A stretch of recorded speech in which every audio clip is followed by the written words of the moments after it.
এখন হচ্ছে মানুষের ভাগ্য পরিবর্তন করার সময়। আমরা যদি ঐক্যবদ্ধ থাকি, আমরা যদি কাজ করি, আমরা যদি পরিশ্রম করি, ইনশাল্লাহ ধীরে ধীরে আমরা আমাদের সেই প্রত্যাশিত বাংলাদেশকে গড়ে তুলতে সক্ষম হব। এদেরকে চিনেন? এদের সবার হাতে আমরা ধানের শীষ দিয়েছি। কিন্তু এই যে যেই কাজগুলো বললাম, এই কাজগুলো যদি আপনাদের উপকারে লাগে মনে করেন, তাহলে এই মানুষগুলোকে ধানের শীষ দিয়েছি, এই ধানের শীষকে জয়যুক্ত করতে হবে, এই মানুষগুলোকে জয়যুক্ত করতে হবে। পারবেন কি? পারবেন?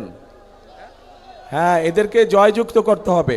এদেরকে যদি জয়যুক্ত করা হয়, তাহলে এই যে খাল খননের কথা বললাম, এদেরকে যদি জয়যুক্ত করা হয়, তাহলে যে ফ্লাইওভারের কথা বললাম, এদেরকে যদি জয়যুক্ত করা হয়, তাহলে শ্রমিকদের আবাসনের কথা বললাম, এই সবগুলো কাজ, এই যে নারীদের জন্য ফ্যামিলি কার্ডের ব্যবস্থা, কৃষক কার্ড, এই সবগুলো কাজ করা যাবে এই ধানের শীষ যাদের হাতে তুলে দিয়েছি এদেরকে জয়যুক্ত করলে পরে। কিন্তু এই যে 12 তারিখে বসেন আপনারা, এই যে 12 তারিখে যে আপনারা যাবেন, কোথায় যাবেন বলেন তো? সকাল সকাল, হ্যাঁ, ভোট কেন্দ্রে। কখন যাবেন? হ্যাঁ, কখন যাবেন? রাইট, ফজর পড়ে যাবেন না, যার যার ভোট কেন্দ্রের সামনে গিয়ে জামাত করে ফজর পড়বেন, যাতে আগে থেকে ওখানে কেউ অবস্থান নিতে না পারে। ধানের শীষের যত ভোটার আছে আপনার আশেপাশে সবাইকে নিয়ে ওখানে গিয়ে ফজরের জামাত আদায় করবেন এবং বসবেন, যেন কেউ ষড়যন্ত্র করে আগেই ভিতরে ঢুকে বসে না থাকে। এই সতর্ক দৃষ্টি রাখতে হবে।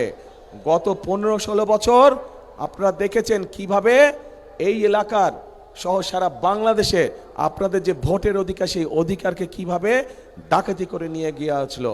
এইবার ডাকাতি করতে দিবেন? ভোট ডাকাতি হতে দিবেন? এই গাজীপুরের মানুষ কিন্তু প্রমাণ করে দেখিয়েছে 2024 সালে আন্দোলনের সময় এই গাজীপুর থেকে হাজার হাজার মানুষ সেদিন ঢাকা শহরে গিয়েছিল।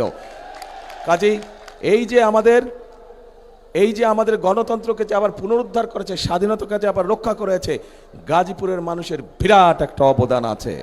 কাজেই এই অবদানকে কোনোভাবেই বৃথা দিতে যাওয়া যাবে না।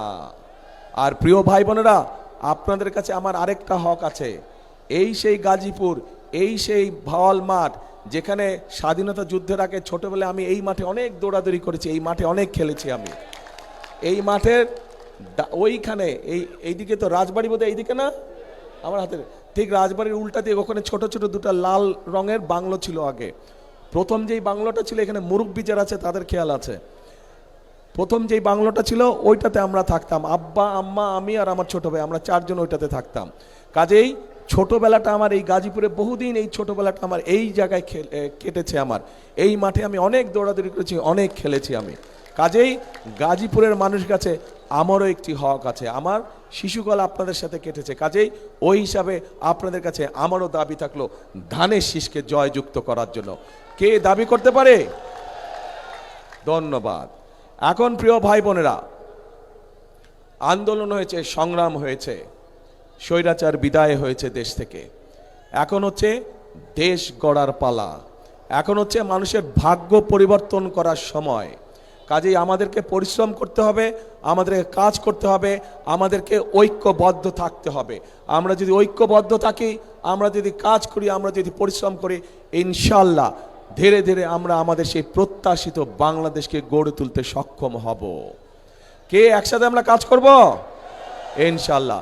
সেজন্যই আমি একটি কথা বলি, করব কাজ, কে করব কাজ, গড়ব দেশ। সবার আগে, রাইট, সবার আগে বাংলাদেশ। কাজেই সেই বাংলাদেশকে যদি গড়ে তুলতে হয়, তাহলে আমাদেরকে একসাথে থাকতে হবে, আমাদেরকে সঠিক লোককে ভোট দিয়ে জয়যুক্ত করতে হবে, যাতে তারা আপনাদের সমস্যার সমাধান করতে পারে, এলাকার মানুষের সমস্যার করতে পারে, এলাকার সমস্যার সমাধান করতে পারে। এবং আমাদেরকে সতর্ক থাকতে হবে, যেই অধিকার আদায় করার জন্য হাজার হাজার মানুষ জীবন দিয়েছে, সেই অধিকার যাতে ষড়যন্ত্রকারে আর কেউ ছিনিয়ে নিতে পারে না। এই ব্যাপারে আমাদেরকে সতর্ক থাকতে হবে, সজাগ দৃষ্টি রাখতে হবে। প্রিয় ভাই বোনেরা, ইনশাল্লাহ খাল খনন কর্মসূচিতে আপনাদের সাথে আবারও ইনশাল্লাহ দেখা হবে। কিন্তু সেটা 12 তারিখের পরে আপনারা ধানের শীষকে জয়যুক্ত করলে এই পরে ইনশাল্লাহ আমরা খাল খনন শুরু করব। দেখা হবে আপনাদের সাথে খালের মধ্যে। ঠিক আছে ইনশাআল্লাহ। আল্লাহ হাফেজ। বাংলাদেশ জিন্দাবাদ, বাংলাদেশ জাতীয়তাবাদী দল জিন্দাবাদ। আসসালামু আলাইকুম।